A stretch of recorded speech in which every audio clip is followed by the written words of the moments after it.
Ya, saudara, seorang siswi SMP diduga jadi korban pemerkosaan anggota polisi dari Polresta Pontianak, Kalimantan Barat. Komisi Perlindungan dan Pengawasan Anak KPPAD Kalimantan Barat pun turun tangan mendampingi korban melaporkan kasus ini ke ranah hukum. Selasa pekan lalu, seorang anggota polisi berpangkat brigadir diduga memerkosa seorang anak perempuan di bawah umur yang melanggar aturan lalu lintas saat berkendara motor bersama temannya di Pontianak, Kalimantan Barat. Dengan mengiming-imingi korban yang masih berusia 15 tahun agar tak jadi ditilang, polisi membawa korban ke hotel dan diduga melakukan pemerkosaan setelah membius korban lewat minuman. Didampingi Komisi Perlindungan dan Pengawasan Anak Daerah KPPAD Kalimantan Barat, orang tua korban melaporkan kasus ini. Selama proses hukum berlangsung, KPPAD memberikan perlindungan khusus kepada korban. Alhamdulillah sekarang sudah mulai stabil karena sudah mulai berkomunikasi dan membuka diri, sudah bisa memberikan informasi yang jelas. Tapi itu kami batasi hanya orang tua, lawyer, serta penyidik saja. Tidak boleh lebih daripada itu. Kalau untuk perlindungan khusus, kami juga berikan selain untuk korban, juga saksi, di mana saksi inilah yang bersama beliau dari pergi hingga menjemput kembali. Sedangkan kedua orang tua korban juga kami berikan perlindungan karena ini berkaitan dengan si anak tadi. Untuk menghindarkan hal-hal yang tidak inginkan, sehingga kami menempatkan satu keluarga ini dalam satu tempat yang aman, yang menjadi tempat pengawasan dan perlindungan kami sesuai tupoksi KPPAD.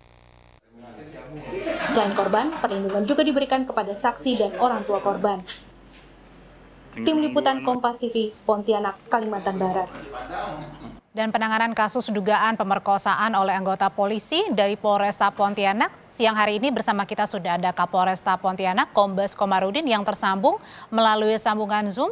Selamat siang Pak Kapolres. Pak Kapolres, ini betul kami sudah terima laporan bahwa polisi tersebut sekarang sudah ditetapkan sebagai tersangka. Apa dasar alasannya Pak?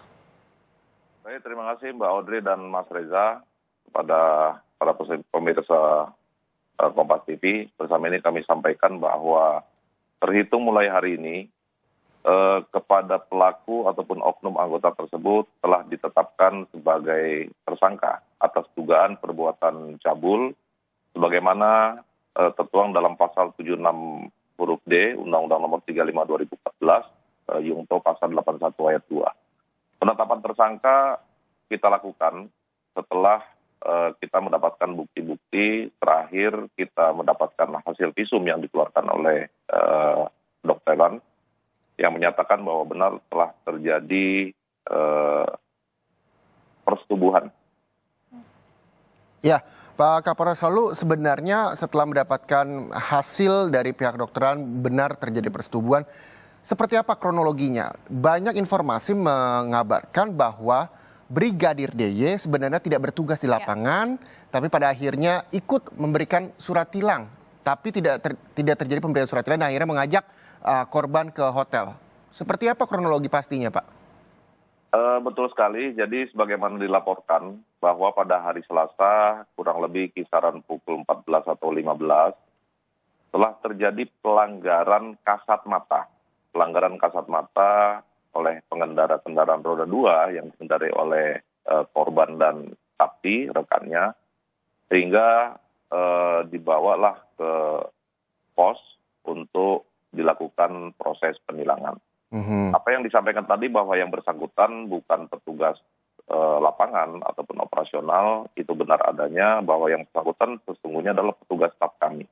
Petugas staf yang kami anggap telah melanggar ketentuan disiplin karena melakukan tugas di luar kewenangannya berada di lapangan. Nah, dari sana selanjutnya terjadilah komunikasi antara pelaku dengan korban. Di sana juga disaksikan oleh saksi ataupun rekannya. Setelah itu pelaku dan korban pergi ke satu tempat hingga terjadi persetubuhan itu. Pak Kapolres, dari keterangan tersangka yang juga anggota polisi, apa sebenarnya yang menjadi alasan begitu? Kalau polisi kan memang bertugas untuk menindak, mengayomi juga masyarakat, tapi berbuat yang sebaliknya, Pak. Betul.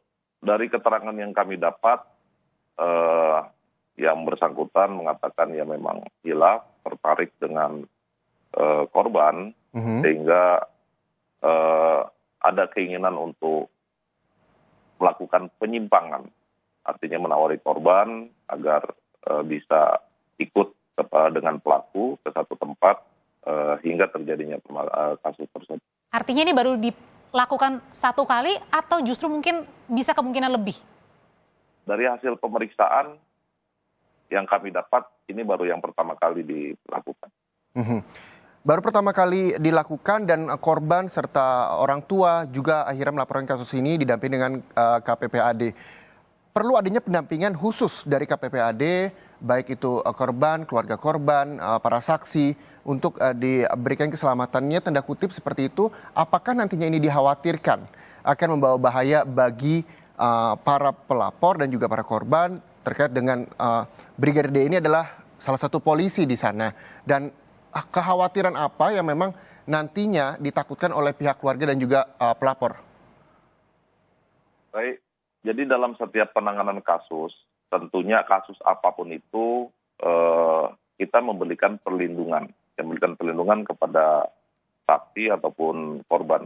Bukan hanya karena memang melibatkan kebetulan karena pelakunya anggota Polri, makanya pada kesempatan ini kami pastikan bahwa jaminan keamanan pun kami berikan. Jadi tidak ada yang perlu dikhawatirkan. Nah, selanjutnya peran dari KPPAD ini memang sudah sesuai dengan SOP ataupun ketentuan. Setiap tindak pidana ataupun kejadian yang melibatkan anak-anak di bawah umur, baik sebagai korban maupun pelaku, tentunya harus mendapatkan pendampingan. Bukan hanya pendampingan kepada korban, Pak, tapi bagaimana kita juga mempertanyakan untuk kasusnya sendiri yang sudah ditetapkan sebagai tersangka anggota polisi ini, nanti sanksinya seperti apa? Sejak awal kasus ini dilaporkan, kami telah berkomitmen bahwa kasus ini kita tindak lanjuti secara profesional dan transparan. Terbukti pada saat sejak awal dilaporkan, tepatnya hari Selasa, saat itu juga kami langsung melakukan pengamanan dengan dugaan pelanggaran terhadap kode etik. Karena kami masih harus mengumpulkan bukti-bukti dari keterangan, bukti yang kami dapat saat itu baru keterangan korban. Langsung juga korban malam itu kami bawa untuk mendapatkan visum yang baru keluar hari ini. Nah, tentunya pada hari ini proses yang awalnya kami lakukan proses pelanggaran terhadap kode etik, hari ini kepada yang bersangkutan ataupun oknum anggota tersebut ditetapkan sebagai tersangka. Ya, Pak, apa himbauan dari Pak Kapolres agar kasus ini tidak terjadi lagi? Walaupun kita juga tahu ketika kita berkendara di jalan, kita tidak tahu apakah polisi ini bertugas atau tidak. Karena yang kita tahu adalah menggunakan seragam, punya kewenangan atau punya hak untuk memberikan surat tilang atau menindak orang-orang yang melanggar aturan lalu lintas. Hal apa yang memang harus diketahui masyarakat ketika bahwa polisi ini patut untuk menilai dan polisi ini tidak berhak karena bukan bertugas di lapangan? Bisa disampaikan kah, Pak? Berbicara masalah pelanggaran lalu lintas, pada kesempatan ini juga kami himbau kepada seluruh masyarakat pengguna jalan, manakala ditemukan dugaan adanya pelanggaran yang terjadi. Kami menyarankan, kami menghimbau kepada masyarakat, mintalah bukti tilang. Tidak perlu lakukan tawar-menawar, negosiasi, karena pada saat saudara dihentikan, tentunya ada pelanggaran yang terjadi. Terkecuali mungkin memang tanda kutip, misalnya polisi mencari-cari kesalahan.